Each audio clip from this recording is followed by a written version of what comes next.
আসসালামু আলাইকুম, কেমন আছিস? ওয়ালাইকুম আসসালাম, আমি ভালো আছি। তুই কেমন আছস? ভালোই। তোর কাছে একটা প্রশ্ন ছিল।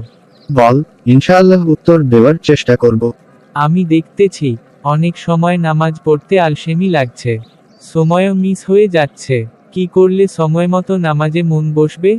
ভাই, নামাজ তো আমাদের উপর ফরজ। কোরআনে আল্লাহ বলেছেন, নামাজ মুমিনদের জন্য নির্দিষ্ট সময়ে ফরজ করা হয়েছে। সূরা নিসা 103। তাই সময় মতো পড়া খুব জরুরি। হুম, ঠিক বলছিস।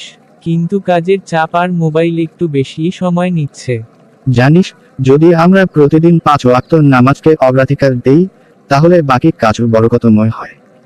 মোবাইল রাখতে পারিস সাইলেন্টে, আর নামাজের জন্য একটা নির্দিষ্ট রুটিন বানাতে পারিস।